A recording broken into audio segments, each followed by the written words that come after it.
falou quando alguém chupa o p de um homem e dá gargantada, bolada no p de um homem? Você não é homem não, você é saimonista. Nosso pai. Transformar o meu corpo em uma flecha humana. A teoria das coisas que é teoria da conspiração é verdade, assim. Eu tento ser o mais autêntico. Então você tá lá jogando o seu GTA V como se nada, até que você encontra uma missão com um NPC completamente aleatório. Eventualmente, isso te leva a situações bizarras que soam como sátiras exageradas de conceitos da vida real. Coisas que vão desde a ufologia, política e até religião. Um exemplo disso são as missões do programa Epsilon, que claramente parodiam a Scientologia, um culto famoso lá nos Estados Unidos, no qual o Tom Cruise faz parte, que dispensa preconceitos, mas essa é uma religião muito misteriosa. Além de ter um cunho comercial muito estranho, como se a fé fosse literalmente vendida como um produto. A questão é que esse grupo de missões satirizadas do GTA V recebe o nome de Estranhos e Doidos, e obviamente é inspirado da subcultura americana, por isso que muitas delas não batem tão forte para nós meros ratanabenses, como é o caso da Patrulha da Fronteira Civil, na onde dois patriotas loucão pedem a nossa ajuda para sequestrar imigrantes mexicanos. Mas se ao invés de abranger os Estados Unidos, essas missões estivessem em um contexto mais familiar. Isso é, se os estranhos e doidos fossem brasileiros. Neste vídeo eu irei analisar as figuras / conceitos nacionais que mais se encaixariam nessas missões do GTA V. Já deixando claro que a intenção não é ofender ninguém. Afinal, tudo o que constatarei aqui já está espalhado publicamente na internet, para que qualquer um possa expressar sua opinião. Dito isso, o último é uma piada tão exagerada e escrachada que nem a própria Rockstar teve a ousadia de fazê-la em seus games. Só o Brasil para conseguir ser pior que uma paródia. Eu sou a menina. Eu estou na Paulista, em São Paulo, e o Brasil que eu quero é um Brasil sem o Simon e sem os Simonistas para sempre. Esse é um caso meio complicado porque deu uma merda do carai, mas essa mulher foi a primeira que veio na minha cabeça quando eu tava bolando o conceito desse vídeo. Seu nome real é Luzimar Augustinho da Silva. Apesar dela ter viralizado em um certo nível alguns anos atrás, a mulher mantinha um blog chamado Blog Neutro, com publicações datadas desde 2008, contendo temas que envolvem religião, política, dentre várias outras coisas polêmicas. O que mais chama atenção em seus vídeos é a agressividade que ela se dirige a pessoas completamente aleatórias, além de possuir um tom sem sentido, como se não houvesse um motivo claro o suficiente para ela estar deferindo tantas ofensas. 24, olha lá, imitar a tal da ladra, criminosa, mais outra prostituta simonista. Quanto maior é o mumu, mais cheio de demônio o Brasil. Esses indivíduos que são involuntariamente gravados durante o vlog recebem o nome de Simonistas, um termo que a Luzimar atribui ao nome Simon, que pelo que eu entendi é uma espécie de entidade maligna ou algo assim, que a mulher afirma ter a missão de combater, juntamente com o seu ministério Etron. Simon, devolve o meu dinheiro. Eu sempre tinha uma nota de R$100 comigo, Simon. Me devolve a riqueza, Simon.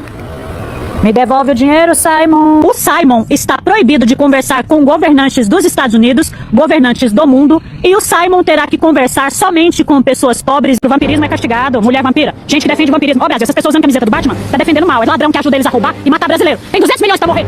Família vampira, Simonista. Fala que isso não parece algo que algum NPC estranho de GTA falaria. No San Andreas era cheio desses. E tal como você ficava curioso para entender o significado desses termos estranhos, que parecem ter saído de uma conspiração globalista. No caso de GTA San Andreas, descobrimos que alguns NPCs citavam o epsilonismo. E na vida real, a Luzimar cita o Ministério Etron. Mas, Que diabo é isso? apesar de soar meio ocultista, tudo indica que ele vem do próprio cristianismo. Em uma postagem de 2011, a mulher deixa claro que o ministério surgiu da Igreja Videira de Goiânia e que sua origem é pura em nome de Jesus. Apesar de tudo, o tema central dessa suposta religião está voltada mais para a ressurreição dos mortos. Não é à toa que Etron significa morte ao contrário. Além disso, existe algo meio confuso, porque nessa mesma postagem antiga, ela diz estar ao lado de Simon. Até então, a figura que ela associa ao mal, abre aspas, Ministério Etron. É o meu chamado para ressuscitar os mortos em pleno século XXI. Creio eu juntamente com o Simon. Como esse, existem diversos tópicos que a Luzimar postou durante anos. Alguns normais e outros completamente pirados. Em outro post, ela incita a violência a mulheres que supostamente teriam se aproximado de Simon. Mas se analisarmos o conjunto da obra como um todo, não é muito difícil concluir que a Luzimar era uma protestante muito rígida, algo que fica bem claro por conta dessa review que ela fez do filme Rango. E ao que tudo indica é que essa obsessão pelo Ministério Etron e o nome Simon surgiu dessa personalidade, juntamente com o fato de que há indícios que a mulher sofria de problemas psiquiátricos há anos atrás. E o mais triste de toda essa história é que aparentemente isso foi algo que aconteceu com o tempo, já que no passado ela apresentava ser uma pessoa completamente diferente, tendo até mesmo cursado uma faculdade de administração, mas que por conta dessa crescente obsessão irracional, a levou nessa situação a que vemos em seus vídeos atuais que viralizaram no TikTok, inclusive havendo relatos que até mesmo ela tenha vivido em situação de rua. Algo que me fez lembrar muito da personagem Marnie Allen do GTA V, uma seguidora fiel de Epsilon, que no passado também já viveu uma situação parecida. A questão é que, diferente do epsilonismo, que apesar de todo o charlatanismo é real, o Ministério Etron é fruto da mente de uma mulher que claramente não está em seu pleno juízo. Não é à toa que a maioria das pessoas simplesmente a ignoram ao serem atacadas. Tudo o que vemos é um retrato de alguém que sucumbiu à própria obsessão. Uma figura caricata que facilmente poderia ser um NPC de um game da Rockstar, mas que por trás possui uma história que, gostando ou não, ao que tudo indica, trata-se de um feijão humano. Uma pessoa com um passado conturbado e revelador, mas que por conta de sua personalidade acabou se tornando motivo de chacota na internet. Menininha! Vem cá, menininha! Vem cá, menininha! Menininha! Ela bastante. Oi, menininha! Vem cá, menininha! Ela! É a menininha! Pegamos a menininha, pegamos! No escuro, ouvimos o que seria a voz de Bilu. Sim, Bilu. Desligar o rádio?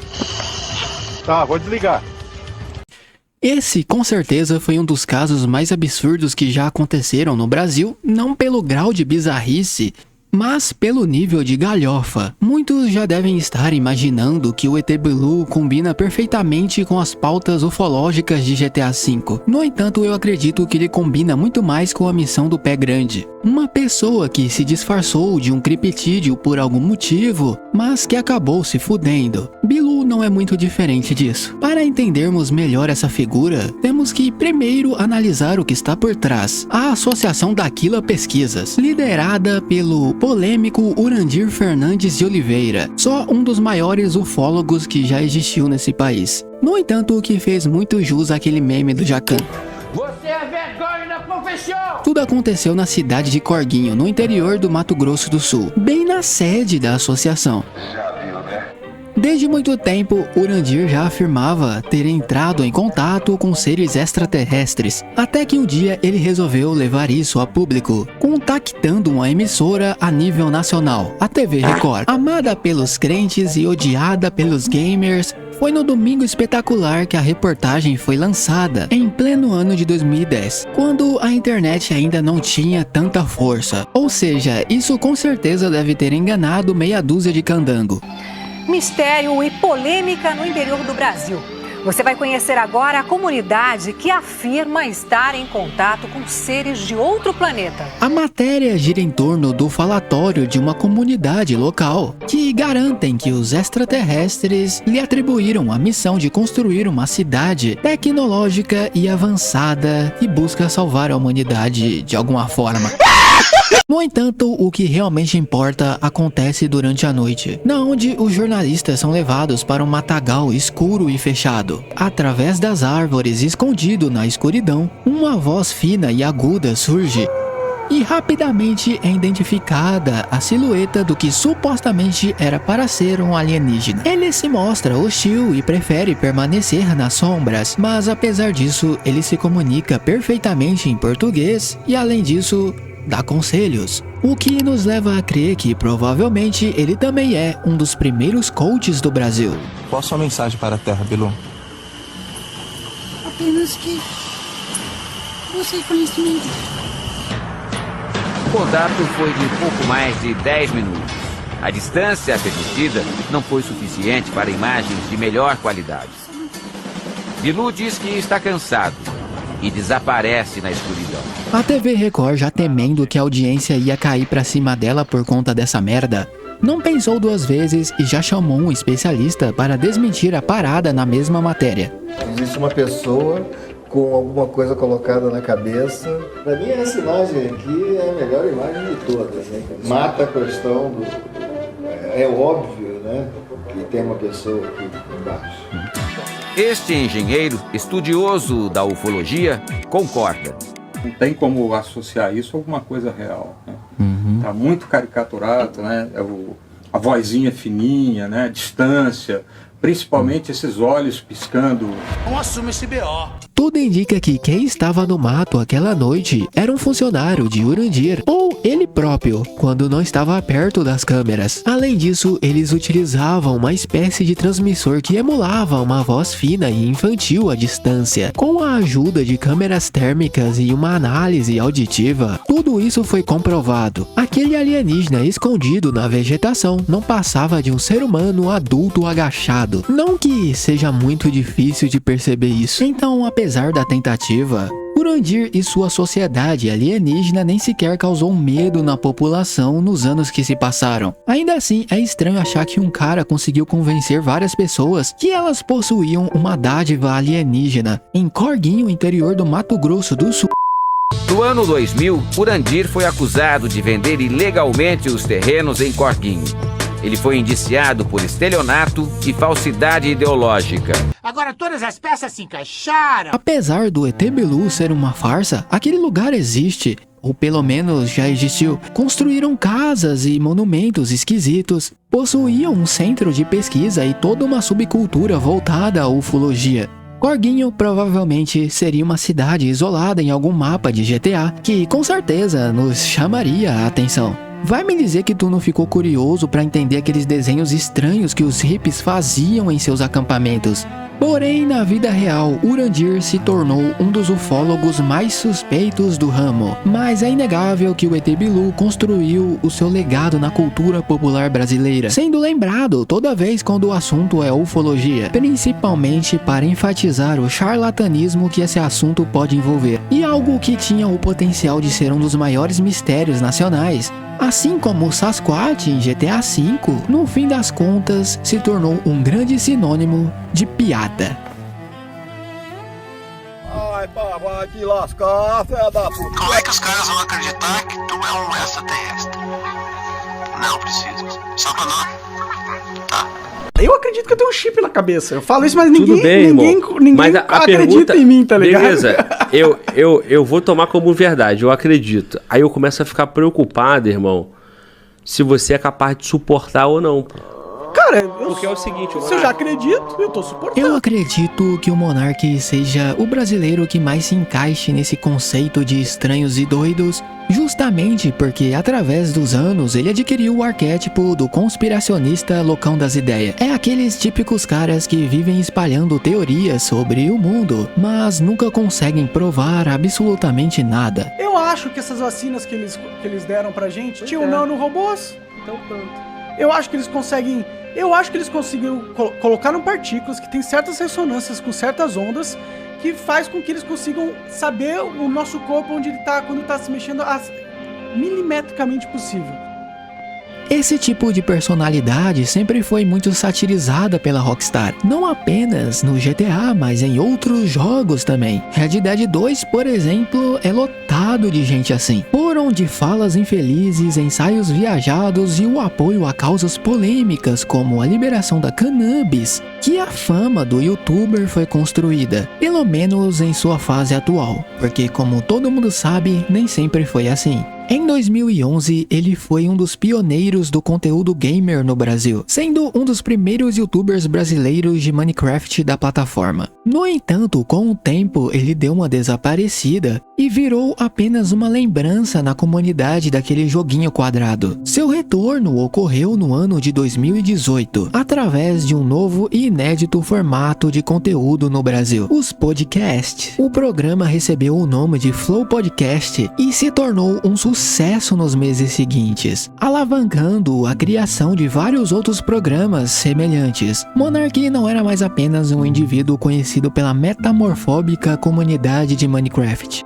Agora ele tinha uma relevância quase que nacional, o que acendeu a sua carreira, mas também precedeu a sua queda. Nos episódios exibidos, ele não era mais aquele Monark de 2011. Agora ele estava mais aberto, mais crítico e com uma personalidade completamente diferente, como se finalmente pudesse ser ele mesmo. Apesar das entrevistas serem um fator de sucesso por si só, muito da fama do Flow se originou por conta do carisma de Monark e suas falas mamilescas. Em um dos pontos mais polêmicos, ele defendia abertamente a liberação de drogas recreativas em território nacional e em certas ocasiões até mesmo a utilizava em certos episódios. Por conta disso, muitos associavam a sua personalidade ao uso das substâncias, principalmente porque Monark não parecia compreender que a visibilidade que o Flow permitia era muito maior do que uma simples conversa de bar. Em uma entrevista que é lembrada até hoje, o músico e compositor Rogério Skylab faz o seguinte alerta. Se você tá num botequim,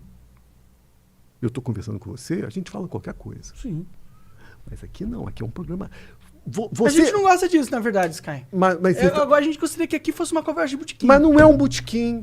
Porque tem uma multidão vendo lá fora, cara. Isso aqui, querendo ou não, você sendo formado ou não, isso aqui é um programa jornalístico, porra.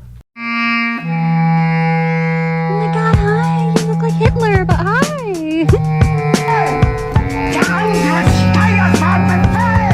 Daí aconteceu aquele fatídico episódio, que resultou em um dos cancelamentos mais intensos do Brasil. Após tentar discutir sobre bigode sem entender nada de barbearia, o podcast foi linchado publicamente e Monarco foi expurgado do cenário opinativo, perdendo toda a credibilidade que até então lhe restava. É importante entendermos isso porque foi a partir daqui que a sua forma mega conspiracionista começou a surgir. Por mais que Monark não fosse um bigodista de fato, as marcas que apoiavam o seu programa não queriam nem saber, assim como 90% da internet naquela época. No início ele até se arrependeu, mas ao invés de tentar consertar a sua fala de alguma forma, resolveu abraçar a liberdade de expressão. A questão é que ele fez isso de uma maneira que muitos julgaram como burra, seja tocando em assuntos ainda mais pesados ou mexendo com forças que estavam acima da sua compreensão, o que resultou em um processo complicado na justiça, e por conta disso sua escolha foi se isolar em outro país até que as coisas se acalmassem. Mas mesmo assim ele aparecia de vez em quando, porém sempre com uma polêmica pior que a outra.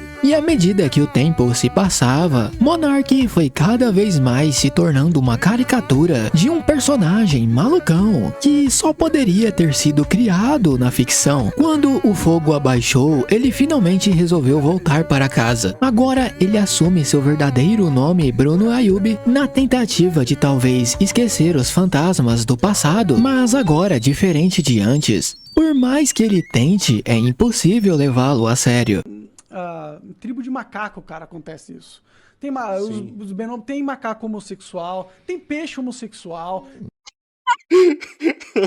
Peixe homossexual é foda, velho. Aqui vai algumas de suas conspirações mais famosas. Uma nova ordem mundial satanista, chips implantados involuntariamente em pessoas, a existência de civilizações antigas e tecnológicas na Antártica, a paranoia de viver em uma espécie de show de Truman e que a maioria das mulheres famosas seriam trans, dentre várias outras maluquices. E eu sei que o assunto é GTA V, mas é impossível não associar o Monark ao The Truth de GTA San Andreas, tanto por conta do efeito da erva e pelas teorias malucas. Uma coisa curiosa é que parte da comunidade de GTA SA considera The Truth um personagem inteligente e que na verdade ele estaria certo. E se analisarmos o mundo do game, muitas das coisas que ele diz realmente faz sentido. Então será que é a mesma coisa com o Monark na vida real? Seria ele um gênio incompreendido assim como The Truth? Eu sou mais louco que todos vocês. Sim. Bem, poderíamos até dizer que sim, se não fosse pelo fato que GTA San Andreas e seu mundo é uma sátira, uma piada, e na vida real, pessoas como o Monark costumam ser a matéria-prima. As Torres Gêmeas foram atacadas? Teve uma conferência onde um cara lá, picudo do governo, falou que tinham sumido 2 trilhões de dólares do orçamento do Pentágono. Nossa, tá bom. Quantos sentimentos, tá bom, você fala de...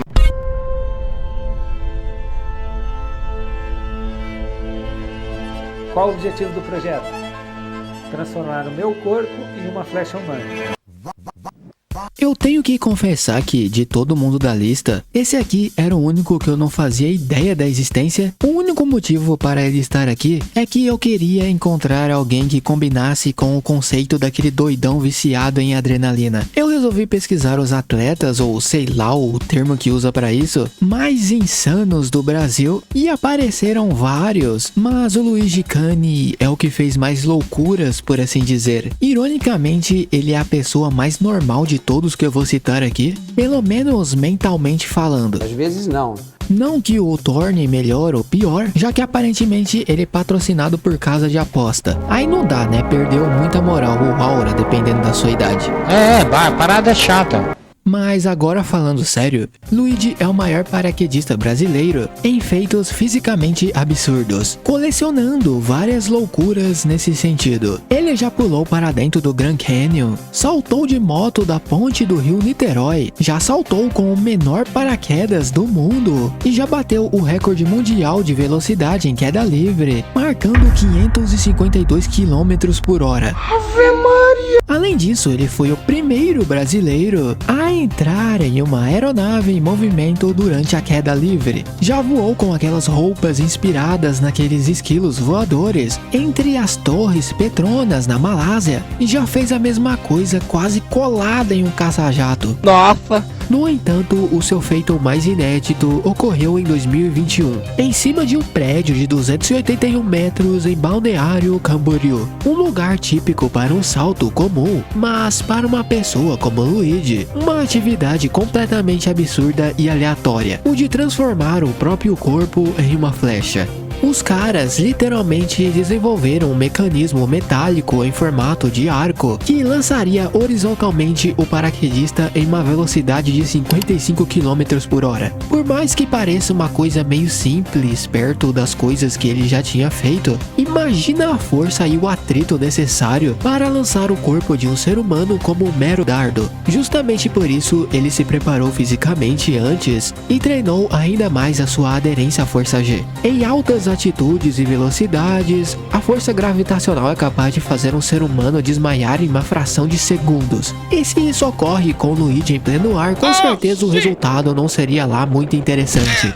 O desafio de todos para mim foi não desmaiar. A força G é tão forte na hora do acionamento que um desmaio para uma pessoa normal sem treinamento de força G seria uma coisa normal. Então isso não podia acontecer de jeito nenhum.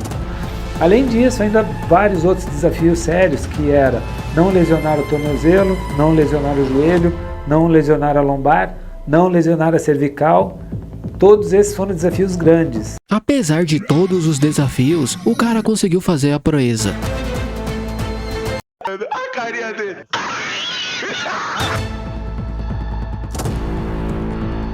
E se você tá se perguntando qual a finalidade disso tudo, por que alguém simplesmente do nada resolveu virar uma flecha, aqui vai uma curiosidade que também explica muito sobre o maluco do GTA V. Algumas pessoas buscam adrenalina porque situações de risco e excitação ativam fortemente o sistema de recompensa do cérebro. A descarga de adrenalina e dopamina pode produzir uma sensação intensa de prazer. E com o tempo, algumas pessoas passam a procurar experiências cada vez mais estimulantes para sentir essa mesma emoção. Isso não necessariamente significa um vício no sentido clínico, mas pode se tornar um padrão de busca constante por sensações fortes. Foram de pessoas como Luigi que o personagem Don Beasley foi inspirado. E por se tratar de uma sátira, justamente por isso podemos encontrá-lo fazendo várias missões nesse sentido, sem que tenha uma função lógica. Claro que no fundo sabemos que tudo isso é só pro jogador se divertir, mas assim como Luigi Kane, não faz isso para aproveitar o lado prazeroso que o medo também pode possuir, especialmente quando se trata de altura. Todavia, sabemos que a Rockstar, sendo a Rockstar, não ia deixar de zoar,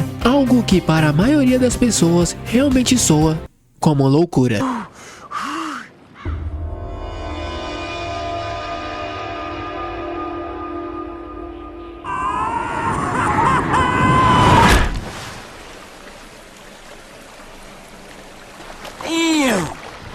Evolution in action.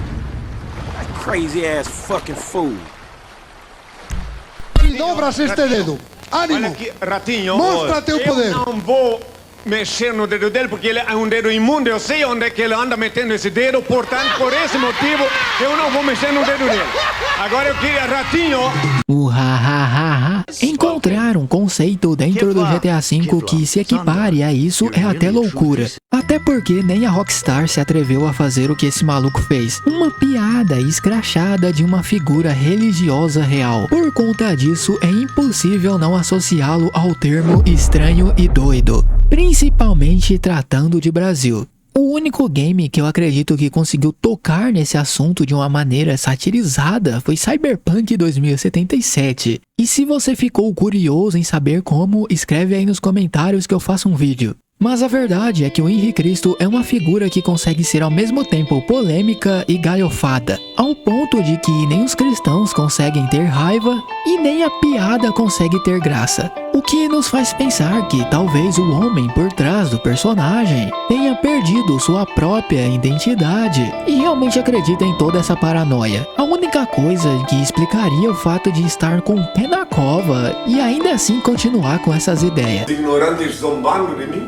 Ainda que os malignos condenaram Galileu, a Terra continuou gravitando em torno do Sol, ainda que a maioria dos terráqueos não creiam que sou Cristo. Mas para entendermos o fundo desse poço, precisamos analisar o início. Afinal, tudo isso não passa de uma grande piada? Ou esse velho realmente acredita ser a reencarnação de Deus? Seu nome de nascença é Álvaro Thaís. Nasceu em Santa Catarina e nos anos 70 trabalhava em rádios, em programas de astrologia e coisas do tipo. Nessa época, ele assumia o nome de Yuri Nostradamus, o que já nos dá um indício que ele era um homem que gostava de viver pelos seus personagens, seja por fetiche ou charlatanice. Em 79, durante um jejum em Santiago, no Chile, o homem supostamente recebe uma voz divina, que revela que na verdade ele seria a reencarnação de Jesus Cristo. Quando volta ao Brasil, ele abandona seu antigo personagem e adota o nome de Henri Cristo. Literalmente, ele foi no cartório e trocou o nome dele. Apesar disso, seu, entre aspas, sucesso não foi de imediato, tanto que ele tentou pregar a sua palavra em outros países e foi ignorado em todos, inclusive sendo expulso da Inglaterra. Quem poderia imaginar, né? Mas o homem era insistente e queria vender essa ideia a todo custo. Por isso, em 82, ele fundou a SOST, Suprema Ordem Universal da Santíssima Trindade, formalizando assim a sua própria religião. Agora, o próximo passo seria atrair seus fiéis. Para isso, ele tentava chamar a atenção de todas as formas possíveis. Então, ele resolve invadir uma igreja católica no Belém do Pará e quebra um crucifixo, declarando ao vivo ser o Filho de Deus e se livrando de vez de sua antiga identidade. Após isso, ele foi preso por 15 dias. No entanto, foi aí que ele começou a ganhar a atenção que ele tanto queria. Mas Henri Cristo também vai às ruas fazer procissão. Entre atitudes e rezas do Cristo curitibano, as pessoas se dividem nas opiniões. Eu não creio que ele seja o Cristo. O Cristo é muito diferente. Acredito. O Cristo jamais viria nessa terra suja. O capeta, ele pode ser, agora Deus não. Ele recarnou-se e veio aqui para salvar o mundo. É um tremendo de um canalha. Não existe as leis nesse país. Mas sério, Jesus Cristo é uma das figuras religiosas mais importantes do Brasil. Digamos que 95% da população acredita nele. E o Henri geralmente é enxergado como uma piada. Mas olha isso, cara. Realmente haviam pessoas que acreditavam nessa parada. E não é entrando no mérito de crença de ninguém. Mas para essas pessoas, Álvaro Thaís, o antigo astrólogo Yuri Nostradamus, era aquele homem que morreu pregado na cruz. Isso é, no mínimo, bizarro, cara. Aqui tem um amor de Deus, um amor que não me exige nada, não pede nada em troca. Só recebo amor. E é um amor mais forte que qualquer outro amor. Amor da carne não me faz falta. Como ele disse há 2000 anos que os filhos dele pela voz o reconheceriam, eu o reconheci pela voz. Nesse país. Mas o Henri Cristo que conhecemos não seria possível sem a tão querida e amada TV brasileira. E foi a partir dos anos 2000 que a farra começou, com o Henri sendo chamado em diversas emissoras e participando de quadros e debates em diversos programas, como o do Ratinho, Pânico da TV e Super Pop. Como eu disse, ninguém é obrigado a crer, mas eu sou a luz do mundo. A verdade é a vida. Eu sou o caminho. Depois de ter ganhado muito dinheiro, ele resolveu mudar a sede da Soulchi, que ficava em Curitiba, para Brasília, em um sítio no qual ele chama de Nova Jerusalém. Já vendo que as redes sociais iam foder com a televisão, Henri Cristo resolve ampliar ainda mais a sua fama para a internet, fazendo paródias musicais engraçadíssimas de músicas internacionais de cantores como Justin Bieber, Britney Spears, Rihanna e Psy. Levou 2000 anos pra ele voltar. Ele também possui o seu próprio ministério lotado de seguidores, geralmente mulheres chamadas de Henriquetes, que muitos dizem serem pagas para se submeter a isso, e vive atualmente isolado em seu sítio, provavelmente com medo de encontrar alguém com a personalidade da Luzimar no meio da rua. Nem as profecias bíblicas, nem a volta de Cristo mudam o futuro de Angélica e Luciano Huck. Voltando ao GTA, por mais que possamos associá-lo ao epsilonismo ou algum personagem maluco, eu acredito que nem mesmo a ficção foi capaz de transmitir tamanho vexame. Porque por mais que a Rockstar costume fazer piadas com diversos conceitos da vida real, geralmente elas tendem a ser engraçadas e possuem uma dose de crítica. Já o Henri Cristo é aquilo que as pessoas definem como vergonha alheia. E eu não estou falando isso porque eu sou um cristão conservador que acha as coisas que ele faz paia. Ah, existe uma grande blasfêmia. É inegável que existe uma figura folclórica aqui, mas com um conceito tão idiota que nem compensa virar piada. 10.400 homens diferentes gozando dentro da boca do Carlinhos. O Carlinhos está chupando homens. O Carlinhos está bebendo esperma de vários homens. Enfim, chegamos ao fim. Eu espero que vocês tenham gostado desse conceito esquizofrênico de vídeo. Se for o caso, fique à vontade para sugerir mais personalidades para uma possível parte 2. Falou que eu tenho que apagar essas merdas dos meus arquivos.